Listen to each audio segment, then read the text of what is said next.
আসসালামু আলাইকুম সুপ্রিয় শিক্ষার্থী বন্ধুরা, আমাদের যে সাধারণ বিষয়গুলো যেমন বিজ্ঞান, বাংলাদেশের বিষয় পরিচয় এবং অন্যান্য যে সকল সাধারণ বিষয়গুলো, সেখানে আমাদের কী ধরনের প্রশ্ন হতে চলেছে সেটা নিয়ে আমরা এই ভিডিওতে আলোচনা করব।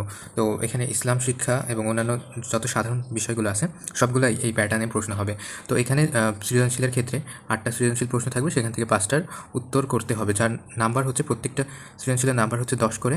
তো 5টার জন্য নাম্বার হচ্ছে 50 এবং এখানে যে সংক্ষিপ্ত প্রশ্ন থাকবে প্রত্যেকটা বিষয়ে 15টা করে সংক্ষিপ্ত প্রশ্ন থাকবে এই বিষয়গুলোতে। তো 15টা সংক্ষিপ্ত প্রশ্নের ভিতরে 10টার উত্তর করতে হবে এবং 10টার জন্য নাম্বার থাকবে 20, অর্থাৎ প্রতিটি সংক্ষিপ্ত প্রশ্ন হচ্ছে 2 নম্বরের এবং বহু নির্বাচনী থাকবে হচ্ছে 30টি বহু নির্বাচনী প্রশ্ন এবং সব কয়টির উত্তর দিতে হবে। এটার জন্য মার্ক নির্ধারিত থাকবে হচ্ছে 30 মার্ক। তো এই হলো টোটাল 100 নাম্বারের নাম্বার বিভাজন।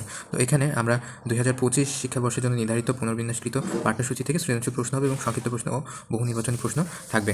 তো যে সিলেবাস থেকে হবে সেটা হচ্ছে 2025 সালের শিক্ষাবর্ষের জন্য যে সংক্ষিপ্ত সিলেবাসটা প্রণয়ন করা হয় সেখান থেকে সৃজনশীল আসবে, সেখান থেকে সংক্ষিপ্ত প্রশ্ন এবং বহু নির্বাচনী প্রশ্ন এই সবগুলো আসবে। তো এখানে আমরা আবার রিক্যাপ করি যে টোটাল 8টা সৃজনশীল থাকবে, সেখান থেকে 5টা লিখতে হবে, প্রত্যেকটার মার্ক হচ্ছে 10 এবং মোট হচ্ছে 50। আর সংক্ষিপ্ত প্রশ্ন থাকবে হচ্ছে 15টি, সেখান থেকে উত্তর দিতে হবে 10টির এবং প্রত্যেকটির মার্ক হচ্ছে 2 করে এবং টোটাল মার্ক হচ্ছে 20 এবং বহু নির্বাচনী প্রশ্ন থাকবে, সব কয়টির উত্তর দিতে হবে, 30টি থাকবে এবং প্রত্যেকটির নাম্বার 1 এবং বহু নির্বাচনীতে টোটাল হচ্ছে 30। তো এই হচ্ছে এই সাধারণ সকল বিষয়ের আমাদের প্রশ্নের প্যাটার্ন।